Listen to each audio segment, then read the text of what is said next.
ఇప్పటివరకు వచ్చినటువంటి పత్రికల అంశాలను మనం పరిశీలించాం. దీనికి సంబంధించి విశ్లేషించడానికి మనతో పాటు బీఆర్ఎస్ సీనియర్ నాయకులు గోసుల శ్రీనివాస్ యాదవ్ గారు ఉన్నారు. నమస్తే అండి. అలాగే ప్రముఖ రాజకీయ విశ్లేషకులు సీనియర్ జర్నలిస్టు విజయ్ నర్రా గారు ఉన్నారు. నమస్తే విజయ్ గారు. విజయ్ గారు చూడండి, ప్రధానంగా చూసుకుంటుంటే రేవంత్ ఫెయిల్యూర్, మీనాక్షి నటరాజన్ ఫైర్ అయినట్టు హైకమాండ్కు ఒక రిపోర్ట్ ఇచ్చినట్టు ఒక వార్త చూస్తున్నాం. దీని గురించి మీరేమంటారు? రేవంత్ రెడ్డి కాంగ్రెస్ గవర్నమెంట్ తెలంగాణ పరిపాలించి దాదాపు డిసెంబర్ వస్తే 2 years దాదాపు సగం, లాస్ట్ 1 year తీసేస్తే సగం పీరియడ్ అయిపోయినటువంటి లెక్కనే. క్రమంగా తన స్వభావం ఏందో, కాంగ్రెస్ పార్టీ స్వభావం ఏందో, నాయకత్వం ముఖ్యంగా ప్రస్తుతం ఇతర పార్టీల నుంచి వచ్చి కాంగ్రెస్ పార్టీలో ముఖ్యమంత్రి అయినటువంటి రేవంత్ రెడ్డి స్వభావం ఏందో క్రమంగా కాంగ్రెస్ పార్టీ హైకమాండ్ కూడా అర్థమవుతున్నటువంటి సిచ్యువేషన్ కనిపించింది.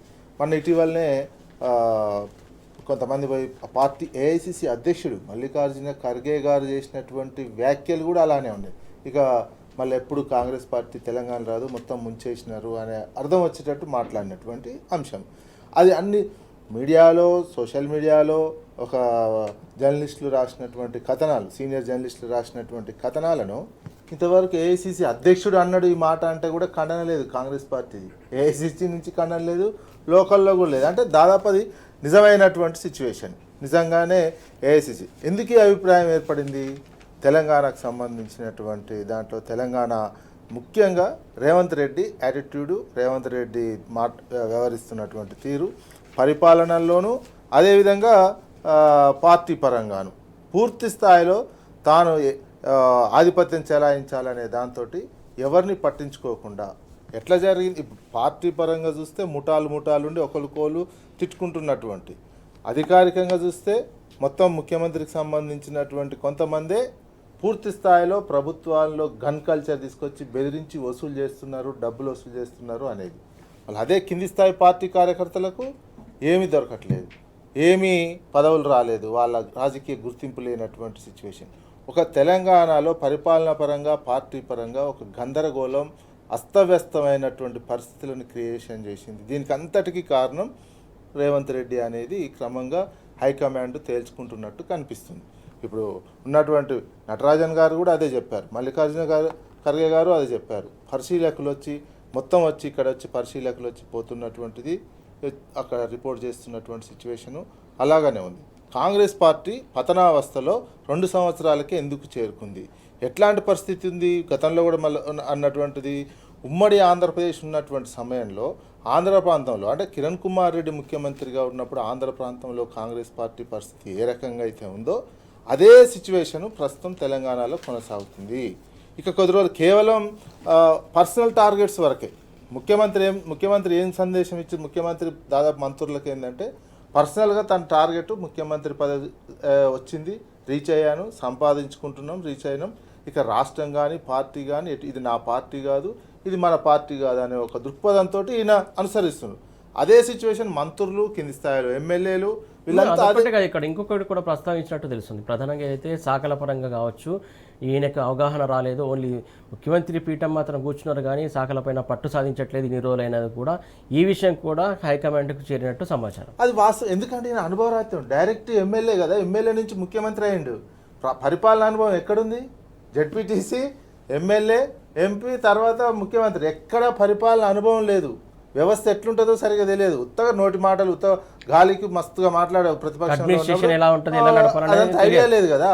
వచ్చి ఏకదాటిగా నేను పరిపాలించగలను అన్నీ. అదే ఫస్ట్లో ఒక క్యాప్టెన్సీ ఇస్తే ఏం లేకున్నా క్యాప్టెన్సీ ఇస్తే ఎట్లయితుందో అదే రకమైనటువంటి పరిస్థితి ఈయన పరిపాలించే అనుభవం ఉంటుంది. కానీ కొందరికి ఉంటుంది, ఆ అనుభవం వస్తుంది, కొంత రాజకీయంగా శక్తి సామర్థ్యాలు అవన్నీ ఏవి లేవు. కేవలం ఈయన టార్గెట్ ఏంది? ముఖ్యమంత్రి కావాలి, ఎక్స్సీఎంగా అనిపించుకోవాలి, డబ్బులు సంపాదించుకోవాలి, అదే టార్గెట్ కనిపించింది. అంటనే ఉంటాడు కదా, నా టార్గెట్ సీఎం, నా రీచ్ అయిపోయినా ఇంకేంది అనే దాంతో వ్యవహరిస్తున్నారు తప్ప ఓ రాష్ట్రము, ఓ పరిపాలన, ఇది ఒక భూభాగము, ఇక్కడ ప్రజలు ఉంటారు, ఇవన్నీ ఆ కాన్సెప్ట్, ఆ విధానమే కనిపించట్లేదు.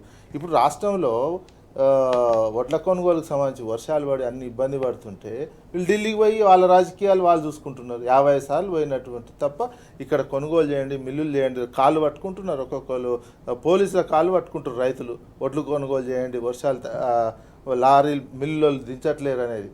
ఎవరైనా పట్టించుకుంటారో? పాలనాపరంగా వైఫల్యం. పార్టీ పరంగా ఎవరైనా పోయి అడుగుదామంటే ఎవరు దిక్కు దివానా లేదు అక్కడ.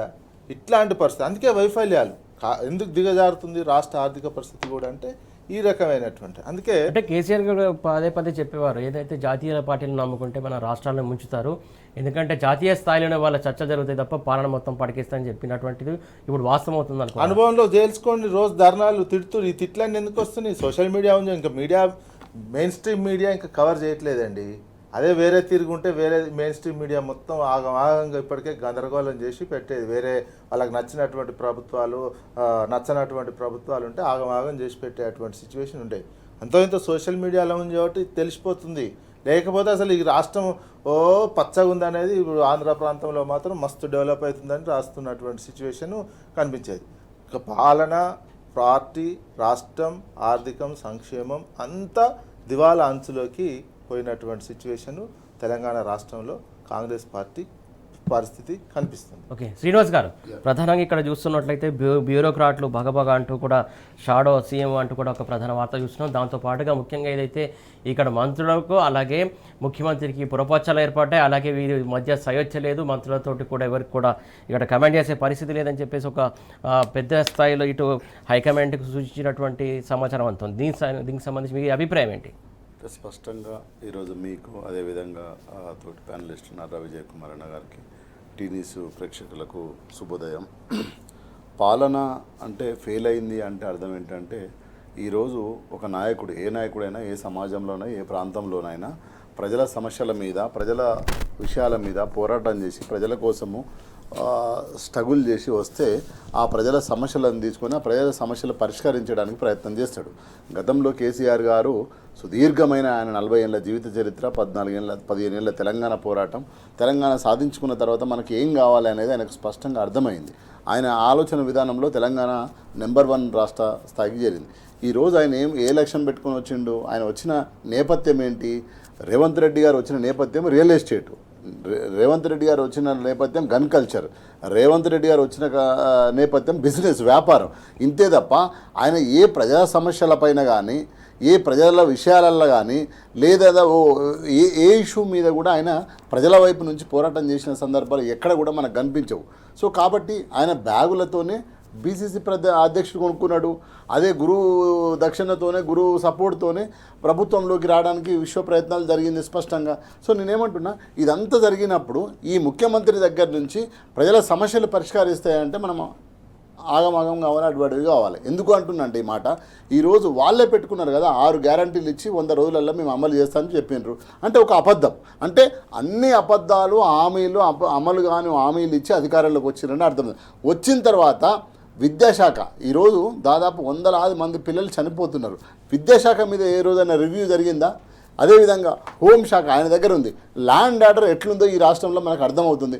సొంత మంత్రి కూతురు, మంత్రి ఓఎస్డి గన్ను పెట్టి పేల్చి, గన్ను పాయింట్ బ్లాక్ గన్ను పెట్టి బెదిరించారు డక్కన్ సిమెంట్ను అని చెప్పింది మీడియాకు స్పష్టంగా.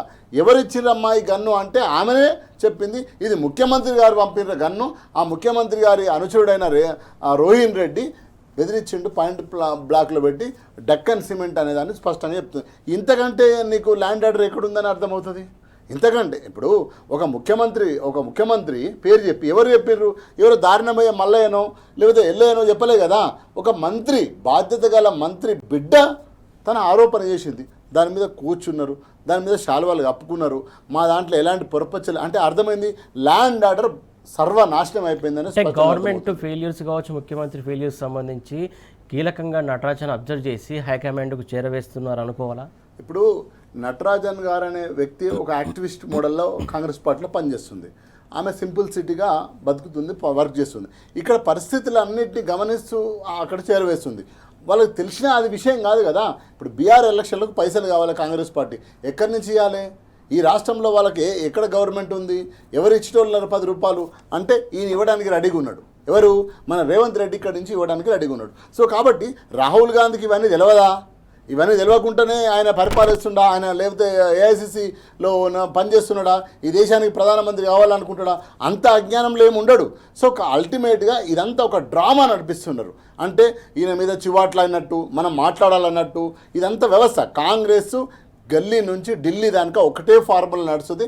ఆ ఫార్ములాలో ఈ ఫార్ములా ఒక డీసీసీ ప్రెసిడెంట్ల గురించి ఈరోజు ఢిల్లీలో డిస్కస్ చేస్తున్నారు. నువ్వు ఏం డిస్కస్ చేయాలి ఢిల్లీలో? ఈరోజు ఇచ్చిన 6 గ్యారంటీల మీద డిస్కస్ చేయాలి. ఈరోజు ఒడ్లు అన్నగారు చెప్పినట్టు ఒడ్లు ఏది లారీలలో ఉన్నాయి దించమని డిస్కస్ చేయాలి, లేదా ఇక్కడ ఉన్న సమస్యల విద్యార్థుల సమస్యల మీద డిస్కస్ చేయాలి, ఉద్యోగ క్యాలెండర్ మీద డిస్కస్ చేయాలి. నువ్వు ఇక్కడ సమస్యల మీద డిస్కస్ చేయకుండా ఢిల్లీలో నీ డీసీసీ ప్రెసిడెంట్ల గురించి జిల్లా అధ్యక్షుల గురించి డిస్కస్ చేయడానికి నువ్వు నా సొంత ఇక్కడ ప్రజల పైసలు పెట్టుకుని ఢిల్లీ పోతే నువ్వు ఏమనాలి? అంటే పాలిటిక్స్ ఏం చేస్తున్నావు? కాదు, ఇంకొక మాట, ఈయన ఇన్నిసార్లు ఢిల్లీకి పోయే బదులు వాళ్ళు వచ్చి ఇక్కడ డిసిజన్ తీసుకోవచ్చు కదా.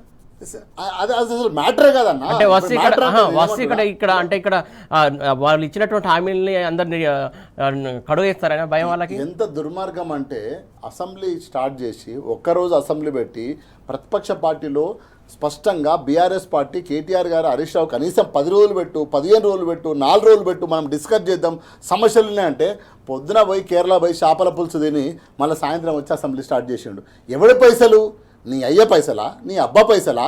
ఈరోజు మధ్యాహ్నం ఇక్కడ బయలుదేరి 12 గంటలకు 1:30 కాడ దిగి కేసీ వేణుగోపాల్ దగ్గర కేరళలో దిగి చేపల పులుసు తిని మళ్ళీ 7 గంటలకు వచ్చి అసెంబ్లీ స్టార్ట్ చేసిండు. ఈయన ముఖ్యమంత్రి. మనకు ఇంత దౌర్భాగ్యం ఉంటుందా? ఒక్కరోజు రాత్రి 12-2 గంటల దాకా నడిపినావు. 4 రోజులు నడిపితే నీ సొమ్ము ఏం పోయింది? ఏం పోయింది అంటున్నా. సమస్యలు కదా ప్రతిపక్ష పార్టీ. మీరు డిస్కస్ చేయాలి కదా. మనము ప్రజల కోసమే కదా మనల్ని ఎన్నుకొని సభకు పంపింది అని ఎంత మొర్రు అని మొత్తుకున్నా మాట్లాడలే కదా. అంటే నేనేమంటున్నా, వాళ్లకు ప్రజల విషయము ప్రజా పరిపాలన అన్నారు కదా. ప్రజా పరిపాలన కాదు, దుర్మార్గమైన పరిపాలన. ఈరోజు మేము గేట్లు వలగొట్టాం, గేట్లు ఊలగొట్టాం, ఇక మీరు రాచరికంగా రావచ్చు, కూవచ్చు, మాట్లాడచ్చు. ఎవడున్నాడు అక్కడ? ఇప్పుడు ఒక్కడన్నా ఉన్నాడా? ఒక్కరోజు పెడితే ఎక్కడికక్కడ పంజాగుట్టదాక తట్టింది లైను. మళ్ళీ తర్వాత ఎవరన్నారు ఆడ? రోజు మేము అప్లికేషన్ ఫామ్ తీసుకుంటామన్నారు, మంత్రులు ఉంటా అన్నారు. తర్వాత మంత్రులు పోయినరు, తర్వాత గాంధీ భవన్ పోయింది, అది గంగర కలిసింది. అంతే తప్ప ఏ ఒక్కరోజు. ఇంకొక మాట, ఈరోజు మీరు ఆఫీసర్లు కూర్చారు. రిజ్వీ అండి is a sincere officer. Vijay గారు, ఇక్కడ చూస్తుంటే ఏదైతే బ్యూరోక్రాట్ల భాగభాగకు సంబంధించి చూసినట్టు అయితే అధికారులకు సంబంధించి క్లియర్ కట్గా ఇక్కడ ఒక ప్రధాన వార్త చూస్తున్నాం. అధికారులకు సంబంధించి కావచ్చు, వ్యవస్థ ఎట్లా నడుస్తుంది, ఏం జరుగుతుంది ఇక్కడ అనేది. దీని గురించి మీరేమంటారు? బ్యూరోక్రాట్లకు ఇబ్బందికరమైనటువంటి పరిస్థితి నెట్టివేస్తున్నారు. ఎందుకు? పరిపాలన ఒక రొటీన్ ప్రోటోకాల్స్ ప్రకారం జరగట్లేదు. వీళ్ళు ఎంతసేపటికి ఒక గ్యాంగ్ను ఏర్పాటు చేసుకొని ముఖ్యమంత్రికి సంబంధించినటువంటి వాళ్ళు మౌఖిక ఆదేశాలు ఇస్తామంటే వాళ్ళు ఇరుక్కపోతారు భవిష్యత్తులో ఆఫీసర్స్. ప్రతిదీ ఏదైనా ఉంటే పేపర్ మీద పెట్టేయాలి. అట్లాంటి కొంతమంది అధికారులు చేస్తారు. వాళ్ళకు కూడా ఏదైనా కమిషన్లు వస్తుంది అని చెప్పి చేసేటటువంటి తర్వాత వాళ్ళు జైలుకు పాలవుతున్నటువంటి సిచ్యువేషన్ కూడా ఉన్నది. దీంతో ఐఏఎస్లకు ఏమైందంటే రాష్ట్రంలో ఒక అభద్రతా భావం, చిన్న ఉద్యోగుల కాంచి నిరంతరం ప్రెజర్స్, రెవెన్యూలో కావచ్చు, ఇతర ఎక్సైజ్ డిపార్ట్మెంట్ కావచ్చు, ప్రతి దగ్గర ఆరోగ్యకి సంబంధించినటువంటిది ఎక్కడెక్కడైతే బాగా కొంచెం డబ్బులు వచ్చేటువంటి శాఖలు ఉన్నాయో అదే ఈ శాఖలకు సంబంధించినటువంటి అన్ని అధికారులకు విపరీతమైనటువంటి ప్రెజర్స్ వస్తున్నాయి. రిజ్వీ చూసుకోండి, ఎంత రిజ్వీ తట్టుకోలేక వెళ్ళిపోయినట్టు. ఆయన నిజాయితీ గల అధికారి అని మంచి పేరు ఉన్నటువంటి వ్యక్తి. ఆయనకు హలోగ్రాము సంబంధించినటువంటిది, ఈ బ్రాండ్లు ప్రింటింగ్ సంబంధించినటువంటి లిక్కర్కి సంబంధించి ఇటు మంత్రి ప్రెజర్ పెట్టారు. ప్లస్ ముఖ్యమంత్రికి సంబంధించినటువంటి దగ్గర బంధువులు సీఎంఓకి సంబంధించినటువంటిది ప్రెజర్ పెట్టారు. ఆయన ప్రిన్సిపల్ సెక్రటరీగా ఉన్నాడు. డిసిషన్ తీసుకోలేక ఏం చేసిండు, ఆయన ముఖ్యమంత్రి కార్యాలయానికి రాశాడు. మౌఖికంగా చెప్తే ఇంకేముంటుంది అని చెప్పి ముఖ్యమంత్రి కార్యాలయానికి ఫైల్ పెట్టిండు. ముఖ్యమంత్రి కార్యాలయం నుంచి ఆయన నోట్ ఫైల్ ఏది రాస్తే అప్పుడు చిన్నగా ఇంప్లిమెంటేషన్ అవుతుంది. అది మంత్రి గారు జీర్ణించుకోలేకపోయినటువంటి సిచ్యువేషన్. నేను చెప్పింది చేయలేదా అనేది. ఎందుకు? ఈయన చెప్పి ఈ ప్రెజర్స్లో తట్టుకోలేక ఆయన వీఆర్ఎస్ తీసుకొని వెళ్ళిపోయాడు. అంటే జనరల్గా నిజంగా అధికారులు లంచం తీసుకునే అధికారులు ఇవన్నీ ఇట్లాంటివి ఉంటే వాళ్ళు ఇంత వాటా అడిగి తీసుకొని పనిచేసేటువంటి అధికారులు కూడా ఉంటారు. ఇక్కడ ఆ పని జరగలేదు. అందుకని ఆయన భవిష్యత్తులో కూడా చాలా ఇబ్బందికరమైనటువంటి పరిస్థితి వస్తుందని వీఆర్ఎస్ తీసుకొని వెళ్ళిపోయినాడు. అంటే ప్రైవేట్లో వస్తే ఆయనకు దానికి మంత్రి గారు ఆయన జీతం ఎంతో మంత్రి గారు చెప్తున్నారు. ప్రైవేట్ అవన్నీ చెప్పాల్సినటువంటి విషయం కాదు. ఏదో ఒక దాంతో ఆయన నిజాయితీగా ఉన్నాడు కాబట్టి 10 లక్షలకో దేనికో జీతం వస్తున్నటువంటి సిచ్యువేషన్లో పోయినటువంటి ఈ రకంగా ఈ ఒక్క ఐఏఎస్ కాదు, నిజాయితీగా ఏమాత్రం పనిచేయాలనుకున్న అధికారులకు ఇబ్బందికరమైనటువంటిది. అదేవిధంగా వాటాలు తీసుకొని చేసేటువంటి అధికారులకు కూడా ఇబ్బందికరంగానే. వాటాలు తీసుకుంటున్నారని మౌఖికంగా చెప్పేయడం, మౌఖికంగా చెప్తే అందరు చేయలేరు, భూములకు సంబంధించినటువంటి సెటిల్మెంట్లు కావచ్చు, ఇవన్నీ అందులో భాగంగానే ఇవన్నీ వస్తున్నాయి కదా. వీళ్ళు హోంశాఖకు సంబంధించిన గన్ కల్చర్ వచ్చినటువంటి నేపథ్యంలో తుపాకీ పెట్టి బెదిరించిందని అదే శాఖకు సంబంధించినటువంటి మంత్రికి సంబంధించినటువంటి కూతురు చెప్తే దానికి సంబంధించినటువంటి విచారణ చేయాలి కదా. ఆ గన్ ఎక్కడిది, నిజంగా గన్నా లేకపోతే లైసెన్స్ ఉందా లేదా, ఎవరు పెట్టారు? అదే మామూలు పౌరులు ఇట్లా వస్తే అట్లా అంటే ఏమంటే పోలీసులు దాన్ని విచారణ చేసి తీసుకోరా? మరి డీజీపీ గారు కూడా స్పందించాలి. ప్రెజర్ అన్నట్టే కదా, వెనకంగా ప్రెజరు ఈ రకంగా అధికారులు విజయ్ గారు కీలక పాయింట్ చేశారు. ఏదైతే గన్ కల్చర్కి సంబంధించి కావచ్చు, డీసీపీ కావచ్చు సంబంధించాలి. ఫస్ట్ ఇక్కడ హోమ్ మినిస్టర్ ఎవరి దగ్గర ఉంది, వాళ్ళు ఎందుకు స్పందించట్లేదు, ఎందుకు సైడ్ సపోర్ట్గా ఉంటున్నారు అనేది వాళ్ళు పాయింట్ రైజ్ చేశారు. కరెక్టే. మన ముఖ్యమంత్రి గారు తెలియదా మీకు? రైఫల్ పట్టుకొని తిరిగాడు కదా. ఇప్పుడు ఒక ముందు నాగలు ఎట్లా పోతే వెనక నాగలు ఎట్లా పోతారని తెలంగాణ సామె కదా. సో ముఖ్యమంత్రి గారే రైఫిల్ పట్టుకొని తిరుగుతున్నప్పుడు, రైఫిల్ పట్టుకొని ఉరుకుతున్నప్పుడు, రైఫిల్ చేతిలో పట్టుకొని తిరిగినప్పుడు వెనకాల ఉన్న మంత్రివర్గం అంతా రైఫిల్ పట్టుకొని తిరుగుతుంది. సో రైఫిల్ రెడ్డి అన్న అందు గురించే కదా పేరు వచ్చింది. సో రైఫిల్ రెడ్డి రాష్ట్ర ముఖ్యమంత్రి అయితే మిగతా వాళ్ళంతా రైఫిల్ పట్టుకొని తిరుగుతారు. సో ఈరోజు అదే జరుగుతుంది కదా. బ్యాగులు పట్టుకొని తిరుగుతున్నారు. అంటే నేనేమంటున్నా, పరిపాలన ఆలోచనతో ఉంటే ఆ మంత్రివర్గం, ఆ రాష్ట్రం అట్లే ఉంటుంది. గతంలో కేసీఆర్ గారు తెలంగాణను ఆర్థికంగా, సామాజికంగా ముందుకు తీసుకుపోవాలనుకుని 10 ఏళ్ళు పనిచేసిండు కాబట్టి ఈరోజు దేశంలో నెంబర్ 1 స్థానంలో పోయింది. అది వట్టిగానే పోలే, ఊరికైనా కూర్చొని ఇట్లా మాట్లాడుకుంటూ దాని ఉపన్యాసాలు చేస్తే పోలే. కూర్చొని రోజులు కూర్చొని పాలసీలు చేసి పథకాలు చేసి ఆ పథకాలు కిందికి దింపితే రైతు బంధు ఏందండి, ఎవడిచ్చిండండి ఈ దేశంలో? రైతు బీమా ఏందండి? ఒక్క పిరికెడు భూమి ఉంటే నువ్వు ఏ కారణంగానైనా చనిపోతే ఆ రైతు నో సర్టిఫికేట్, జస్ట్ విఆర్ఓ గారు చనిపోయింది ఆ ఊర్లో, ఆ రైతుకు ఒక పిరికెడు భూమి ఉంది అంటే 5 లక్షల దినాల లోపు వచ్చినాయండి. ఎవడు పెట్టిండండి, ఎవడు ఆలోచించినండి? వట్టిగానే అయిపోయిందా? వట్టిగా చెక్ వచ్చిందా? ఎవ్వరు లేడల్లా, నాకెటోడు లేడు, గోకెటోడు లేడు, ఎవరు రికమెండేషన్ చేసేవాడు, కారోబార్ లేడు, మధ్యలో కాగితాలు ఇచ్చులు లేదు, ఏమి ఇచ్చులు లేదు. జస్ట్ చనిపోయిందని ఉంటే చాలు, పాస్బుక్ ఉంటే చాలు. కానీ ఇప్పుడు ఆ బీమాకు రెన్యువల్ చేయించలేదు. నేనేమంటున్నా, పథకాలు ఎప్పుడు వస్తాయి? పరిపాలించే నాయకుడు ప్రజల దృష్టిలో ఉండి ప్రజల కోసం పనిచేయాలనుకున్నప్పుడు. ఇప్పుడు రేవంత్ రెడ్డి ఏం ఆలోచిస్తున్నాడు, ఎట్ల బ్యాగులలో నింపాలి, అందు గురించే డక్కన్ సిమెంట్ దగ్గరికి పోయి సంబంధించి మాట్లాడదాం. నేనేమంటున్నా, అట్లనే ఇప్పుడు అన్న ఇంకొక మాట చెప్పిండు, ఏదైతే రిజ్వీ గారు అంత మంచి ఆఫీసర్లు భయపడుతుండండి, ఏ ఫైల్ సంతకం పెడతలేరు, ఎక్కడ ఇరికిచ్చిపోతారు. ఎవరికైనా ఫైల్ చదువుకునేది ఉందా అండి? ఒక్క మంత్రి అన్న ఫైల్ చదవగలుగుతాడా? ఒక్క మంత్రి అయినా రివ్యూ చేయగలుగుతాడా? ఒక్క మంత్రి అయినా సెక్రటరీలో కూర్చొని ఏం జరుగుతుంది మొత్తం డిపార్ట్మెంట్లో రివ్యూ చేయగలుగుతాడా? నేనేమంటున్నా అంటే, వాళ్లకు పైసలు కావాలి తప్ప వేరే ఆలోచన లేదు. అందుగురించి ఢిల్లీ వాళ్ళకి ఏం కావాలి? తెలంగాణ నాశనం అయిపోతుంది, తెలంగాణ బాగుపడుతుంది, తెలంగాణలో రైతులు ఆగమైపోతుంది, ఓట్లు కొనపోతుంది, ఓట్లు కొంటేంది. మనకి ఏం కావాలి? మనకు బ్యాగులు కావాలి. ఇప్పుడు పోయింది డీసీసీ ప్రెసిడెంట్లు అని అనుకుంటున్నారా మీరు? డీసీసీ ప్రెసిడెంట్ల కోసం పోలే, ఢిల్లీకి బీహార్కు వయా డబ్బులు ఎట్లా పంపించాలి, రేపు ఎలక్షన్లు కొట్లాడాలి, మనం ఆడ 60-70 సీట్లలో కొట్లాడుతున్నాం, ఆ పైసల సంగతి ఏందని చెప్పడానికి పోయిండు రేవంత్ రెడ్డి, అంతే తప్ప డీసీసీ అనేది ఒక పేరు. డీసీసీ ఏంటంటే జిల్లా అధ్యక్షుడు, రూలింగ్ పార్టీకి జిల్లా అధ్యక్షుడు, కాంగ్రెస్ పార్టీకి పెద్ద టైం పడుతుంది, అది సంతకంతోనే అయిపోతుంది.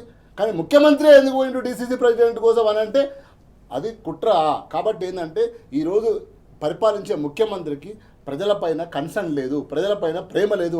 అందుగురించే కదా అన్న, ఏ ముఖ్యమంత్రి అయినా ఆ బిడ్డలు ఓట్లేసి నిన్ను కొడంగల్ నుంచి ఎమ్మెల్యేని చేసి ముఖ్యమంత్రిని చేస్తే ఆ లగాచర్ల లంబాడి తల్లులకు, లంబాడి అన్నలకు నువ్వు బేడీలేసి జైల్లో పంపుతుంది. ఇక నీకు ఏమున్నట్టు ప్రజలపైన కన్సర్న్? ఏమి ప్రేమ ఉన్నట్టు?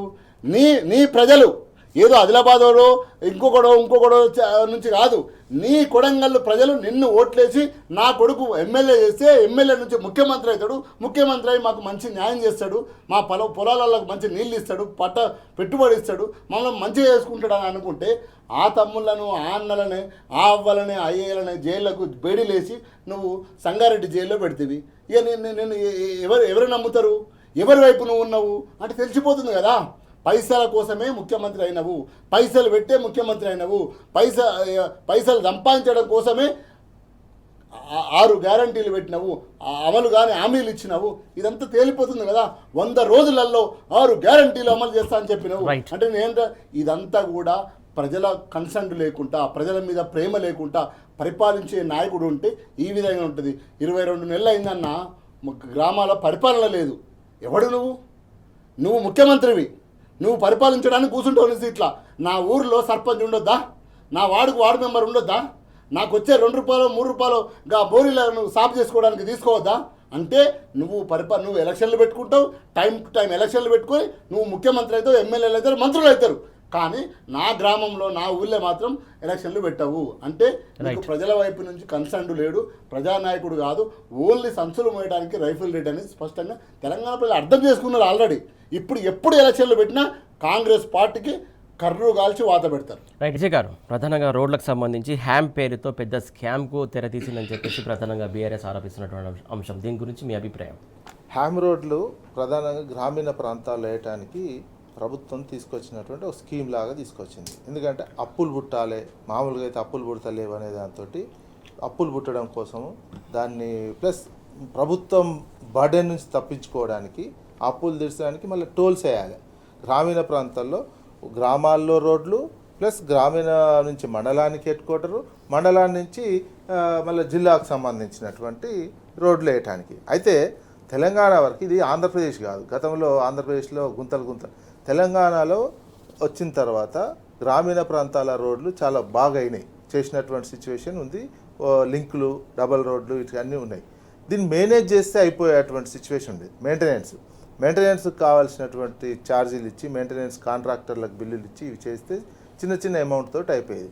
వీళ్ళేంది కేంద్రీకృతం చేసేసి హ్యామ్ పేరుతోటి మొత్తం రోడ్లను కేంద్రీకృతం చేసేసి డబ్బులు మొత్తం ఒకేసారి ప్రభుత్వం 40% పెట్టుకోవాలి, కాంట్రాక్టర్ 60%. అదే అప్పులు లోన్ తెచ్చుకుంటారు, కాంట్రాక్టర్ కూడా బ్యాంకుల నుంచి లోన్లు తెచ్చుకొని 60% లోన్లు తెచ్చుకొని పెడతారు. దాని నుంచి టోల్ వసూలు చేస్తారు. ఇప్పుడు ఊర్లలో పోయే రోడ్లకు కూడా టోల్ వసూలు చేసే కార్యక్రమే. కాకపోతే వీళ్ళు సవరణ ఇప్పుడు ఏమంటారంటే మేము ఏం చేయం, ఆ 60% కూడా గవర్నమెంటే కడుతుంది అని ఏదో చెప్తున్నారు. కానీ 40% కాంట్రాక్టరు, 60% గవర్నమెంట్ పెట్టుకునేటట్టు ఉన్నది. ఆ దాంట్లో ప్రభుత్వమే కడుతుంది అని చెప్పి అనుకుంటున్నటువంటి సిచ్యువేషన్. పేరుకు ప్రభుత్వం అని చెప్తారు కానీ తర్వాత చిన్నగా దానికి కూడా టోల్ ట్యాక్స్ పెట్టి టోల్ వసూలు చేసేటువంటి కార్యక్రమం భవిష్యత్తులో జరగబోతుంది. గ్రామీణ ప్రాంతాల్లో బైక్ తిరిగినా, కారు తిరిగినా, ఇక ఆఖరికి ఎట్ల బండ్లకు కూడా వేస్తే అటువంటి సిచ్యువేషన్ ఉంటుంది. ఈ రకమైనటువంటి పరిస్థితి తీసుకొచ్చి ఇది అన్నీ ఏంటంటే ఈ డబ్బులు ఏంది ఒకేసారి 10,000 కోట్లు తీసుకొచ్చి అందులో పెద్ద కాంట్రాక్టర్కి ఏజెన్సీకి ఇచ్చి మళ్ళీ మొబిలైజేషన్ అడ్వాన్సు ఇవ్వడానికి మొబిలైజేషన్ అడ్వాన్స్ తీసుకొని నిర్మిస్తారా లేదా? మొబిలైజేషన్ అడ్వాన్స్ కూడా గతంలో ఏంటంటే పెద్ద రోడ్లకు ఇటువంటి హైవేలకు సంబంధించినటువంటి దానికో మిషనరీ కొనాలి, దీన్ని కొనాలి అనేది. దీనికి చిన్న రోడ్లు గ్రామీణ ప్రాంతాల్లో ఉన్న రోడ్లు అంత అవసరం ఉండనటువంటి సిచ్యువేషన్. అయినా మొబిలైజేషన్ అడ్వాన్స్ తీసుకోవాలి. అంటే మిషనరీ అవసరం లేదని దీనికి సంబంధించి కొంతమంది నిపుణులు కూడా చెప్తున్నటువంటి సందర్భం. ఆ సూచనలు కూడా ప్రభుత్వం ఎందుకు పెడచెవిన పెడుతుంది? అంత ఈజీగా అర్థమైపోతుంది కదా. ఆ పేరుతోటి డబ్బులు దాదాపు 10,000 కోట్లు R&B, పంచాయతీరాజ్ ఇంకో టెండర్ వేసింది, మొత్తం 7,000 కోట్లు, 17,000 కోట్లు ఏజెన్సీ. చిన్న అమౌంట్ అయితే చిన్న కాంట్రాక్టులు బాగుపడతారు, చిల్లర అమౌంట్ లాగా అనిపించింది వీళ్ళకి. ఒకేసారి పెద్ద అమౌంట్ పెద్ద కాంట్రాక్టర్లు R&B అలాగే పంచాయతీరాజ్ వేరువేరుగా టెండర్లు ఇట్లా వేయడం దేనికోసం? ఇందులో ఏంటి అసలు మొదలు? అదే కదా ఒకటి అర్థం కాని సిచ్యువేషన్. రోడ్లకు పంచాయతీరాజ్ శాఖ R&B ఒకటేస్తుంది, ఇది వేస్తుంది 17,000 కోట్లు. దేనికనేది క్లారిటీ లేనటువంటి సిచ్యువేషన్ కదా ఇందులోనే.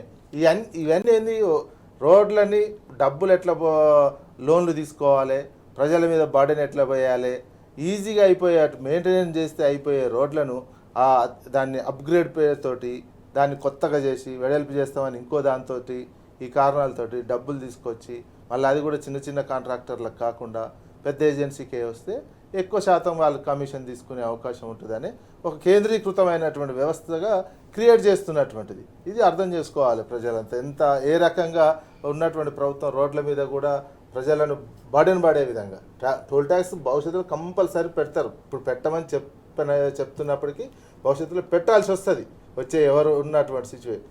అట్లా నెట్టేస్తారు. ప్రైవేటైజేషన్ జస్ట్ లైక్ ప్రైవేటైజేషన్లోకి వెళ్ళిపోతున్నటువంటి సిచ్యువేషన్ కనిపిస్తుంది. శ్రీనివాస్ గారు, ఇదైతే ప్రధానంగా ఇప్పటివరకు అయితే ఆర్ఎండ్బి ఆధ్వర్యంలోనే రోడ్ల సంబంధించి డెవలప్మెంట్స్ సంబంధించి చూసాము. దాని నుంచే నిధులన్నీ సక్రమంగా వచ్చాయి. ఇప్పుడు ఆర్ఎండ్బి వేరు, పంచాయతీరాజ్ వేరు, ఇట్లా ఎందుకు వస్తుంది? దీంట్లో మతలబ్ ఏంది అసలు? ప్రజలు కష్టాలు పడి ట్యాక్సీలు కట్టి ప్రభుత్వాన్ని నడిపామని ఎందుకు అంటారంటే కనీసం మాకు అవసరాలు ఏవైతే తీర్చమని. అంటే మంచినీళ్ళు, అదేవిధంగా విద్య, అదేవిధంగా వైద్యము మాకు ఊళ్ళల్లో అవ్వడానికి తవ్వ.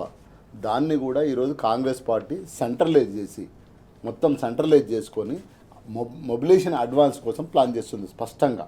అంటే వాళ్ళకి ఎక్కడ దోపిడీ చేయాలనో అర్థం కావట్లేదు, ఎక్కడ దొరకట్లేదు. సో కాబట్టి ఊళ్ళల్లో రోడ్లను కూడా ఇప్పుడు నేషనల్ హైవేలు అంటే ఒక లెక్క అండి.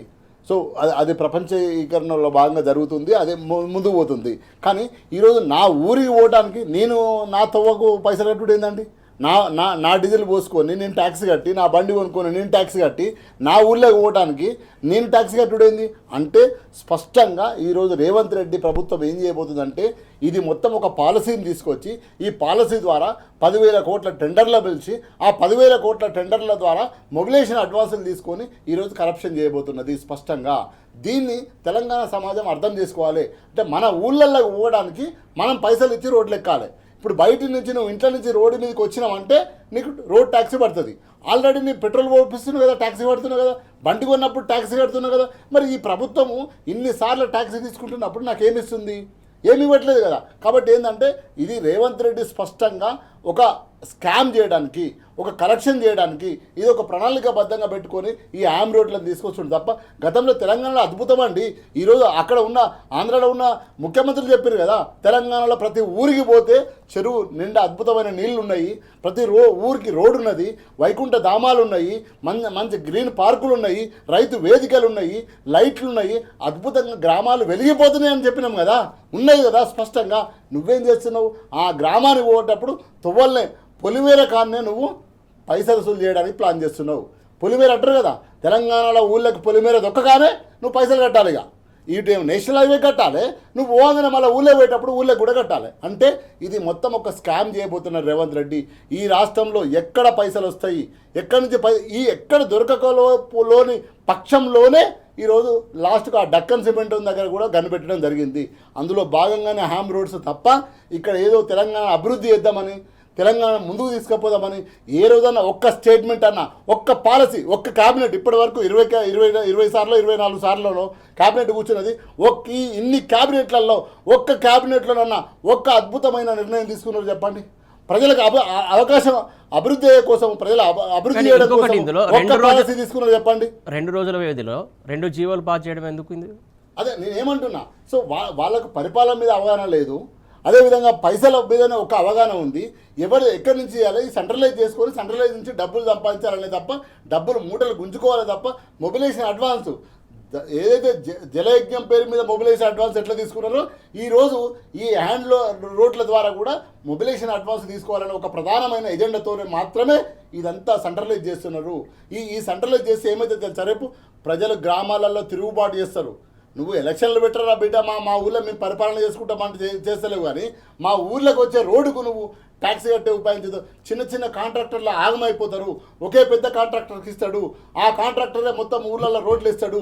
ఆ రోడ్ల మంచిగా ఉన్న రోడ్లను నువ్వేందంటే చేసేది? ఇప్పుడు అసలు మొదటి ప్రశ్న ఏంటంటే రోడ్లు లేకుంటే కదా నువ్వు వేయాల్సింది. రోడ్లు బ్రహ్మాండమైన రోడ్లు కేసీఆర్ ప్రభుత్వం వేసిన రోడ్లు ఉన్నాయి కదా. ఏ ఊరికి పోదాం, నువ్వు వాంకిడి పోదాం, చెట్లకు పోదాం, ఇక్కడ మన జైరాబాద్ పోదాం, ఎక్కడికైనా పోదామండి. అద్భుతమైన రోడ్లు, డాంబర్ రోడ్లు ఉన్నాయి కదా. నువ్వు డాంబర్ రోడ్డు ఉన్నవాడిని ఎక్కడైనా చిన్న అన్నగారు చెప్పినట్టు మరమ్మతులు చేసుకోవాలి. కానీ నువ్వు పంచాయతీరాజ్తోనే ఉండి కానీ మొత్తం అన్ని సిండికేట్ చేసి అన్ని సెంట్రలైజ్ చేసి ఒకరికి ఇచ్చేస్తా, వాడికి 10,000 కోట్లకు టెండర్ ఇస్తా, వాడి దగ్గర నుంచి 4,000 కోట్లు నేను తీసుకుంటా అంటే ఎట్లా? సో ఇది తెలంగాణ సమాజం చూస్తుంది. సో నేనేమంటున్నా, ఓన్లీ కరప్షన్ కోసమే కాంగ్రెస్ పార్టీ పరిపాలన చేస్తుంది. ఆ కరప్షన్లో వచ్చిన పైసలను ఢిల్లీకి పంపుతుంది. ఇంతే తప్ప ఒక్క పాలసీ, ఒక్క అద్భుతమైన పాలసీని, ఒక్క ప్రజల కోసం, ఈ తెలంగాణ సమాజం అభివృద్ధి కావడం కోసం ఒక్క పాలసీ తీసుకున్నారో చెప్పండి, మనం అప్రిషియేట్ చేద్దాం.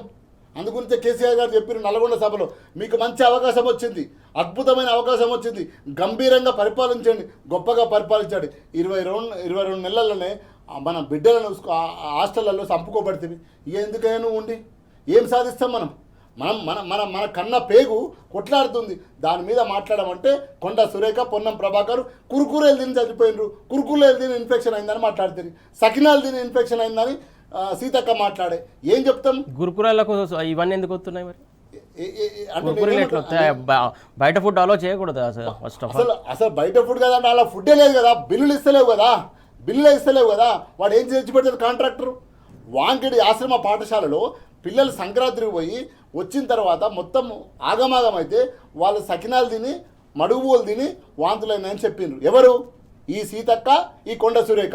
ఎప్పుడు హరీష్ రావు గారు వెళ్ళి నిమ్స్లో పడ్డ పిల్లల్ని పరామర్శించి వాళ్ళకి మేము ఉన్నామని చెప్పిన తర్వాత 6 రోజులకు పోయినరు. నేనేమంటున్నా అంటే మన పిల్లలను కాపాడుకోలేని ప్రభుత్వం ఏం ప్రభుత్వం అండి? నీ దగ్గర విద్యాశాఖ ఉంది కదా, నువ్వు ఒక్క రివ్యూ అని చేసినావా? ఆల్ కలెక్టర్లతోని ఆల్ సెక్రటరీలు కూర్చొని ఒక్క రివ్యూ చేసినావా? నువ్వు విద్యాశాఖ సెక్రటరీతో రివ్యూ చేసినావా? ఎన్ని ఇన్సిడెంట్లు మనకు విద్యాశాఖలో, ఎన్ని ఇన్సిడెంట్లు, హాస్టళ్లలో ఎన్ని ఇన్సిడెంట్లు అంటే నువ్వు బిల్లులు ఇస్తలేవు. ఎవరికి ఇస్తున్నావు బిల్లు? పొంగిలేటికి ఇస్తున్నావు, బాంబులేటి రెడ్డికి ఇస్తున్నావు, పొంగిలేటి శ్రీనివాసరెడ్డికి ఇస్తున్నావు తప్ప నువ్వు పెద్ద పెద్ద కాంట్రాక్టర్లకు ఇస్తున్నావు తప్ప పేదోడు వాళ్ళకి అన్నం వండి పెట్టిన ఆ చిన్న కాంట్రాక్టర్ పైసలు ఇవ్వకపోతే వాడు ఎక్కడి నుంచి తెచ్చి పెడతాడు? అందుగురించే కదా సర్పంచులు ఆత్మహత్యలు జరుగుతున్నాయి. సర్పంచుల బిల్లులు ఇస్తలేవు, కాలేజీలు బంధులు, కాలేజీలు సర్టిఫికేట్లు ఇవ్వట్లేదు. 600 కోట్లు ఇస్తా అని చెప్పి దొంగదారిన పండుగ పూట కూడా వాళ్ళకి హామీ ఇస్తే 200 కోట్లు రాత్రి రిలీజ్ చేసినావు, మిగతా 400 కోట్లు ఆపేసినావు. 600 కోట్లు నువ్వే ఇస్తా అని చెప్పినావు. డిప్యూటీ ముఖ్యమంత్రి అయిన ఫైనాన్స్ మినిస్టర్ బట్టి విక్రమార్క గారు ఏం మాట్లాడుతున్నారు? అన్ని అబద్ధాలు అబద్ధాలు అబద్ధాలు అబద్ధాలు.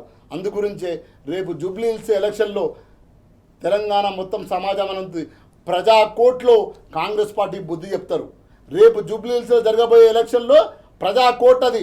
ఆ ప్రజా కోర్టులో ప్రజాస్వామ్య బద్ధంగా జూబ్లీ హిల్స్లో ఉన్న ప్రజలు, జూబ్లీ హిల్స్ అంటే పేరుకే జూబ్లీ హిల్స్, అది మొత్తం కార్మిక నగరు, ఎల్ఎన్ నగరు, మొత్తం బస్తీలు, రహమత్ నగరు, అన్ని బస్తీలలో తెలంగాణ సమాజం అంతా బతుకుతున్నది. పొట్ట చేత పట్టుకొని వచ్చి ఇక్కడ పని చేసుకొని బతుకుతారు మంచిగా. సో ఈరోజు ఆ బతికే ప్రజలకు రేపు రిజల్ట్ రాబోతున్నది. సో అక్కడ ప్రజా కోర్టులో కాంగ్రెస్ పార్టీకి బుద్ధి చెప్పే సమయం ఆసన్నమైంది. ఏ పథకాలు ఇచ్చినావు? మేము గల్లీలలో తిరుగుతుంటే అంటారు, ఏమంటారు? అయ్యా బిడ్డ మాకు 4000 ఇస్తానన్నారు బిడ్డ. మా అవ్వలు మా అయ్యలు అడుగుతున్నారు 4000 ఇస్తానన్నారు. ఆ దింపులు గంట గాను ఆ 2000 కూడా చక్కగా ఇస్తలేడు, టైంకి ఇస్తలేడు. అంతకుముందు బ్యాంకులో టైంకు పడ్డాయి. ఏ అంగన్వాడీ టీచర్ దగ్గర పోయలేదు, ఏ ఆశా వర్కర్ టీచర్ దగ్గర పోయలేదు, ఏ పోస్ట్ మ్యాన్ దగ్గర పోయలేదు. ఆమె బ్యాంకు లేవకు పడ్డాయి. మా అక్కలు అడుగుతున్నారు 2500 ఇస్తానన్నాడు అన్న వీడు, 2500 ఇంతవరకు అత్తలేదు పత్తలేదని. ఇది బస్తీలలో మాట. బస్తీ దవాఖానాలలో దవా లేదు, మందులు లేవు, ఏం లేవు. ఒకే బెడ్ మీద ఇద్దరు వండుకుంటారు చిన్న చిన్న బెడ్లల్లో. సో బస్తీ దవాఖానలో మినిమం ఫస్ట్ ఎయిడ్కు రావాల్సిన బస్తీ దవాఖాన లేదు. సో నేనేమంటున్నా, బస్తీలో ఒక్క అభివృద్ధి జరగలేదు. బస్తీ దవాఖాన అంటే ఇక్కడ ఒకటి గుర్తుకొస్తుంది. ఇక్కడ చూడొచ్చు చాలా ఎట్లా పట్టడం అంటే ఆక్సిజన్ పిల్లలకు పెట్టడానికి ఒక ఫోటో వార్త చూస్తున్నాం మనం. 2 పిల్లలకు ఒకే సిలిండర్ ఆక్సిజన్ పెట్టి వాళ్ళకి ఇచ్చి పంపించారు. ఒక నర్సు లేరు, ఒక టేక్ కేర్ లేరు, ఎవరు లేరు అక్కడ. పరిస్థితి ఇంత అధ్వానంగా జరుగుతుంది వైద్యం పట్ల, ఇంత నిర్లక్ష్యం ఎందుకు ప్రభుత్వం? ఇది పరిస్థితి తెలంగాణలో. బస్తీలలో తిరుగుతుంటే దుఃఖం వస్తుంది, ఏడ్పు వస్తుంది. వాళ్ళకి ఏ పథకం, ఒక ఆసరా. గవర్నమెంట్ అంటే, ఒక ప్రభుత్వం అంటే ఒక ఆసరా. అందుగురించే కదా కేసీఆర్ ఆసరా పెన్షన్ అని పెట్టిండు అవ్వయ్యలకు. మా అక్క చెల్లెళ్ళకు 2000 ఇస్తా నువ్వు మాట ఇచ్చినావు. 2500 తులం బంగారం అంటే ఉరికిచ్చి కొడతారు ఇప్పుడు. సో నేనేమంటున్నా, నువ్వు ఇచ్చిన హామీ కూడా గ్రామాలలో కానీ బస్తీలలో కానీ ఎక్కడికి చేరలేదు. నువ్వు అబద్ధాలు ఆడినావు, అధికారంలోకి వచ్చినావు. ఈరోజు తెలంగాణలో జూబ్లీ హిల్స్ అనేది ఒక మినీ తెలంగాణ మొత్తము. అక్కడ ఉన్న ప్రజలు వెయిట్ చేస్తున్నారు, ఎదురు చూస్తున్నారు 11వ తారీఖు కోసము. సో నీకు కర్రు కాల్చి వాద పెట్టి ప్రజా కోర్టులో కాంగ్రెస్ పార్టీ బుద్ధి చెప్తారు 100%. సో కాబట్టి నువ్వు ఏం ముఖం పెట్టుకొని చెప్తున్నారు ఈడ ఆడ ఎలక్షన్లు ఏమని? అందుగురించే ఏం చెప్పాలో అర్థమవుతలేదు వాళ్ళకు. మేము 3 ఏళ్ళు ఉంటాం, ఇంకా మాకే ఓట్లు వేయండి, మేమే అవి ఏమప్పుడు 2 ఏళ్ళు అయింది కదా నాయన. 2 ఏళ్ళల్లా పిరికెడ మట్టిది ఏవైతే నాలాలు పొంగబట్టే, పిల్లలు కొట్టుకోబోబట్టే. ఇంకా దీనికి బదులు ఒక్క మాట, ఆ ఐటర్ రంగనాథ్, ఆయన రాక్షసుడు. రంగనాథ్ కాదు, ఆయన రాక్షసుడు. వచ్చి బస్తీలలో తిరిగిపోతుంటాడు తెల్లందాకా పొద్దుందాకా. తిరిగిపోయి ఏమంటాడు, ఏ గుడిసెలను కూడా కొట్టాలి. ఒక్క బంగ్లా, తిరుపతి రెడ్డి బంగ్లాను కూడా కొట్టినావా? కేవీపీ బంగ్లాను కూడా కొట్టినావా? పొంగులేటి శ్రీనివాసరెడ్డి బంగ్లాను కూడా కొట్టావా? బంగ్లాను కూడా కొట్టలే, కానీ నా బస్తీని కూడా కొట్టడానికి వస్తున్నాను ప్రజలు రెడీ సిద్ధమవుతున్నారు. దమ్ముంటే బంగ్లాలు కూడా పెట్టు. ఒక్కొక్కడు ఎకరం కట్టుకున్నాడు చెరువు శివార్లల్లా, చెరువు శిఖం భూములల్లా. నా బస్తీలో ఎల్ఎన్ నగర్లో 40 గజాలండి, 40 గజాలు, 20 గజాలు, 30 గజాలు, 60 గజాల కంటే ఒక్కటి కూడా లేదు. అవన్నీ కూడా బీఆర్ఎస్ ప్రభుత్వము జీవోలు తీసుకొచ్చి వాళ్ళకు రిజిస్ట్రేషన్లు చేసింది. దశాబ్దాలుగా ఉన్న వాటిని క్లియర్ చేసి జీవోలు ఇచ్చి వాళ్ళకు రిజిస్ట్రేషన్ చేసి దాని మీద లోన్ వచ్చే విధంగా చేసింది. రేపు అప్పు ముట్టే విధంగా చేసింది. వాళ్ళకు కష్టం వస్తే బ్యాంకుకు పోయి 10 రూపాయలు తెచ్చుకొని వాళ్ళ ఆరోగ్యాన్ని కాపాడుకోవడానికి చేసింది బీఆర్ఎస్ ప్రభుత్వం. ఈరోజు నువ్వేం చేస్తున్నావు? దాన్ని కూల్చాలనే కుట్ర చేస్తున్నావు. కూల్చాలనే కుట్ర చేస్తే బీఆర్ఎస్ ప్రభుత్వం ఉంది, బీఆర్ఎస్ అధినాయకుడు కేసీఆర్ గారు ఉన్నారు. బుడ్లోదలకు అడ్డంగా ఉంటాం, బుడ్లోలను తరిమి కొడతాం, బస్తీలలో సిద్ధంగా. విజయ్ గారు, ప్రధానంగా ఏదైతే ఇన్ని వేల కోట్లకు సంబంధించి స్కామ్కు పూనుకున్నారనేది ప్రధాన ఆరోపణ. ఎందుకోసం అంటే ఇట్లా ఎందుకు ప్రజలకు సంబంధించి కావచ్చు, ఆల్రెడీ పల్లెల్లో పాలన పడకేసింది, రాష్ట్రంలోనే పాలన పడకేసింది అనుకోవచ్చు, బట్ ఇంకా పల్లెలను ఇంకా మోసం చేయడానికి ఈ ప్రణాళికలన్నీ పల్లెల్లో ప్రజలను పీడించడానికి, వీళ్ళు జేబులు నింపుకోవటానికే ఈ రోడ్లు కొత్త పథకం తీసుకొచ్చినటువంటి సిస్టమ్. ఈజీగా మేనేజ్ చేయొచ్చు. ఇప్పుడు ఉన్నటువంటి తక్కువ అమౌంట్ తోటి రోడ్లని మేనేజ్ చేసినట్లయితే, మెయింటెనెన్స్ చేస్తే అది ఈజీగా మూమెంట్ కోసం అన్నిటికీ ఉపయోగపడుతుంది. వీళ్ళకి కావాల్సింది ఏంది? అప్పులు కావాలి, దాంతో వీళ్ళ కమిషన్ కావాలి, ప్రజల మీద బర్డెన్ వేయాలి. కంపల్సరీ నీకు టోల్ పెట్టింది హ్యామ్ రోడ్లది అనేది ఉండదు. సేమ్ నేషనల్ హైవేస్ లాగానే పరిస్థితి. అది కేవలం నేషనల్ హైవేస్కే అది ఉంటుంది. మిగతా అంతా ఇటువంటి ప్రభుత్వం భరిస్తున్నటువంటి సిచ్యువేషన్ ఉంది. వీళ్ళు ప్రజలకు సంబంధించినటువంటి దాంట్లో ప్రతిదీ ఎక్సైజ్ ద్వారా పీడిస్తున్నారు రాష్ట్రాన్ని. ఇప్పుడు దీని ద్వారా పిప్పి చేయాల్సినటువంటి ఈ రకంగా ప్రజలను ఇబ్బంది. ఎందుకంటే వీళ్ళు ఇచ్చిన హామీలు కానీ ఏ కానీ నెరవేర్తలేనటువంటి సిచ్యువేషన్. కనీసం గ్రామీణ ప్రాంతాలకు పోతే రోడ్లన్నా చూపించాలి, అది ఎట్లన్నా కానీ అనే దాంతో ఈ రకమైనటువంటి ప్రస్తుతం ఈ 3 ఏళ్ళు గట్టెక్కాలి, ఈ దాంట్లో ఏదన్నా వచ్చినా పాజిటివ్ రోడ్లు వేస్తున్నాము అనేది. మరి ఇట్లా ఈ రోడ్లలో కూడా ఇప్పుడు జిల్లాలలో వివక్షత అని ఓన్లీ ఖమ్మం నల్గొండకే పెట్టినటువంటి దాంట్లో దాదాపు 2000 కోట్లు నల్గొండకు, 1000 కోట్లు ఖమ్మంకు పెట్టిండ్రు అనేటువంటి వాదన కూడా వస్తున్నటువంటి సిచ్యువేషన్. మిగతా జిల్లాలకు అసలు ఏం తక్కువ అమౌంట్ పెట్టినటువంటి సిచ్యువేషన్. రేపు ఎక్కువ కూడా ఆ మంత్రులకే ఇస్తున్నాడు అనేది కూడా మంత్రుల్లో పొరపచ్చలు వస్తున్నాయి, వాళ్ళే ఆరోపిస్తున్నారు. అంతే కదా, పొంగులేటి శ్రీనివాసరెడ్డికే మొత్తం బిల్లు అని బదులు మంత్రివర్గంలోనే కొట్టుకుంటున్నటువంటి సిచ్యువేషన్ కనిపించింది. ఈ రోడ్లకు రేపు అదే పరిస్థితి వస్తుంది. రేపు చూడండి, మీరు మంత్రులే మొత్తం తీసుకుపోతున్నారు అనేది ఇతర జిల్లాల్లో నుంచి ప్రెజర్ వచ్చే అవకాశం ఉంది. విమర్శలు కూడా వస్తే క్యాబినెట్లో కూడా కొట్టుకుంటారు, మొత్తం వీళ్ళేనా తీసుకుపోయేది అనేది. త్వరలో ఇవన్నీ చూడబోతున్నాం. కాంగ్రెస్ పార్టీ కల్చర్ ఇవన్నీ తెలిసినటువంటి అంశమే. ఒక్కలే మొత్తం దోసుకోబోతుంటే కాంగ్రెస్ పార్టీలో ఎమ్మెల్యేలు ఇప్పుడు ఇక్కడ జడ్చర్ల ఎమ్మెల్యేను కామారెడ్డి ఎమ్మెల్యే పక్కన ఎల్లారెడ్డి ఎమ్మెల్యే రాసిండు కదా, ప్రపంచ బ్యాంకు రాసిండు. ఒక ఆయన ఏమో మాకు నేను ముఖ్యమంత్రి కాబోతున్నా డైరెక్ట్ ఎమ్మెల్యే ఉంది. ఆ సిచ్యువేషన్ ఏంటంటే ఎమ్మెల్యేలు ప్రపంచ బ్యాంకు రాయాలంటే వీళ్ళు హాస్యాస్పదము. ఇది ఒక గవర్నమెంటా, మేము ఎమ్మెల్యేలేమా, ఇది ప్రభుత్వం అనేది ఏ తెలియకుండా గుడ్డెద్దు చేయలేబడ్డట్టు కనిపిస్తూనే ఉంది కదా. మాకు రాక 10 ఏళ్ళకి అధికారంలోకి వచ్చింది, ఇక మేము ఉన్నదే దీనికోసము అన్నట్టు వ్యవహరిస్తారు. రకరకాల పథకాలు పెట్టి వీళ్ళు రాష్ట్రం గురించో, ప్రజల గురించో, సంక్షేమం గురించో, రైతుల గురించో ఆలోచించేటువంటి సిచ్యువేషన్ కనిపించటం లేదు. అది ప్రజలకు కూడా క్రమంగా అర్థమవుతున్నటువంటి ఫెయిల్ అయిపోయింది. అందుకే కదా విత్ ఇన్ ద పార్టీలో హైకమాండ్ అంటున్నది, ప్రజలు అంటున్నారు, పార్టీ కార్యకర్తలు అంటున్నారు, అదేవిధంగా సమాజంలో ఉన్నటువంటి రైతాంగం అంతా అంటున్నటువంటి సిచ్యువేషన్. మమ్మల్ని నిండా ముంచేనటువంటిది. ప్రజలు కూడా చాలా చోట్ల మేము తప్పు చేసినాం అనే అటువంటి భావనలోకి వచ్చేసారు. ఇప్పటికే మేము అనవసరంగా ఉన్నదాన్ని తీసుకుపోయి పెన మీద వేసుకున్నాం అనేటువంటి సిచ్యువేషన్లో అంటున్నటువంటి సిచ్యువేషన్. అన్ని రకాలుగా ఒక్కొక్క పక్క రాష్ట్రాలు ఏమవుతున్నాయంటే ఈ రాష్ట్రం ఇట్లా ఉంటేనే మాకు పెట్టుబడులు వస్తాయని కూడా వాళ్ళు అంటారు. ఇప్పుడు ఉన్నది పోయింది కదా, గూగుల్కి సంబంధించినటువంటిది కావచ్చు, ఇతర ఉన్నటువంటి కంపెనీలన్నీ కూడా క్రమంగా ఇతర రాష్ట్రాలకు వెళ్ళిపోతున్నటువంటి సిచ్యువేషన్. యాక్చువల్గా ఇట్లాంటి వాతావరణం, పారిశ్రామిక వాతావరణం, సానుకూల వాతావరణం ఉన్నట్లయితే వాళ్ళే ఇన్వెస్టర్స్ వచ్చేవాళ్ళు. ఇప్పుడు మొత్తం ఒక నెగిటివ్ వాతావరణం కనిపిస్తుంది, రాజకీయంగా కావచ్చు, పరిపాలన. ఇంకోటి ప్రధానంగా సార్ మనం చూస్తున్నాం క్లియర్గా ఇక్కడ ఏదైతే రైతులకు సంబంధించి ఇందాక మీరు అన్నట్టు ప్రధానంగా ఇక్కడ వరి కొనుగోలు కేంద్రాలు ఏర్పాటు చేయలేదు. కొన్ని చోట్ల అయితే వాళ్ళపైన కూడా పోలీస్ జులుం ప్రదర్శిస్తున్నటువంటి అంశం మనం క్లియర్గా మనం చూస్తున్నాం. ఏంటి వడ్ల కొనుగోళ్లకు సంబంధించి ఏమాత్రం ప్రణాళిక ప్లాన్ లేదు. ఈసారి ఎక్కువగా పండినటువంటి సిచ్యువేషన్లో ఏమైందంటే మిల్లులకు పోయేటట్లేదు, రేట్ లేదు. మిల్లులకు పోతే వాళ్ళు 1600 1700 ఇస్తున్నారు క్వింటాకు సంబంధించినటువంటి. మరి ఫస్ట్లో అయితే ఇప్పుడు కొంచెం 1000 2000 దాకా పోయింది. కానీ అప్పుడు రైతాంగం ఏం చేసిందంటే పూర్తి స్థాయిలో మిల్లులు డైరెక్ట్గా కొనలేనటువంటి, గతంలో ఏంది కొంత డైరెక్ట్గా మిల్లులు కొనేవాళ్ళు, కొంచెం తక్కువ రేట్ ఇచ్చినా రైతులు ఏంది కల్లాలు ఇవన్నీ తడిచి ఎందుకు అని చెప్పి నేరుగా మిల్లులు కొనేవాళ్ళు. ఇప్పుడు ఏంటంటే రేటు తక్కువ ఉందని చెప్పి ఎక్కువ రేటు ఇవ్వకపోయేసరికి మొత్తము రైతాంగము ఐకేపీ కేంద్రాలకు కొనుగోలు కేంద్రాలకు తీసుకొస్తున్నారు. కొనుగోలు కేంద్రాలు ఏర్పాటు చేసినామని చెప్తూనే ఇంతవరకు స్టార్ట్ చేయలే, మిల్లులకు కేటాయించలే. కొన్ని చోట్ల కేటాయించిన చోట్ల మిల్లులు దింపుకోవట్లేరు, కేటాయించిన చోట్ల మొత్తం కుప్పలు పోసి ఉన్నాయి. నిన్నమన్న వర్షాలకు పూర్తిగా తడిచిపోయినటువంటి సిచ్యువేషన్ ఉంది. మరి తడిసిన దాన్ని కొనాలి అనే డిమాండ్ రైతాంగం అంతా వస్తుంది. నల్గొండలో ధర్నాలు చేసారు, ఇక్కడ మిర్యాలు కూడా ఇంకో దగ్గర ధర్నాలు చేస్తున్నారు, పోలీసు వాళ్ళ కాళ్ళు పట్టుకుంటున్నారు, మిల్లులు దించుకోవట్లేదని. ఈ రకమైనటువంటి ఇబ్బంది పరిస్థితి ఉన్నది. ఇచ్చుకుందామనే ఒక చెడు ఆలోచన, రైతాంగాన్ని ఎట్లా బయటపడేద్దామని కాదు, రైతాంగాన్ని ముంచి ఆఖరికి ఏదైనా ఉంటే తీసుకుందామనే ఆలోచనతో ఈ ప్రయత్నం అంతా చేస్తున్నారు. పట్టించుకోకుండా వీళ్ళు దేశాలు తిరుగుకుంటూ ఢిల్లీలు తిరుగుకుంటూ. శ్రీనివాస్ గారు, ఏదైతే ఎల్ఐసి నిధులకు సంబంధించి మళ్లింపుకు సంబంధించి అదానికి సంబంధించి ఒక ప్రధానమైన వార్త మనం ఇవాళ చూస్తున్నాం, ఏంటి అది వాస్తవం అనుకోవాలి? 100% వాస్తవమే కాబట్టే ఈరోజు ఈ న్యూస్ బయటకు వస్తుంది. ఎందుకంటే నరేంద్ర మోడీ కాదు కదా ఈ దేశానికి ప్రధాని. ఈ నరేంద్ర మోడీ నడిపించేటోళ్ళు ఎవరు? ఇద్దరే, అదాని ఆయన అంబానీ. క్యాపిటలిస్టులు ఈ దేశాన్ని పరిపాలిస్తున్నారు. ప్రజాస్వామ్యబద్ధంగా ఎన్నుకున్నామనే ఒక అబద్ధంతో మోడీని ఈరోజు క్యాపిటలిస్టే దేశాన్ని నడిపిస్తున్నారు. ఎందుకంటే ఈరోజు మీరు చూడండి, మోడీ గారు రాగానే ఏమన్నాడు?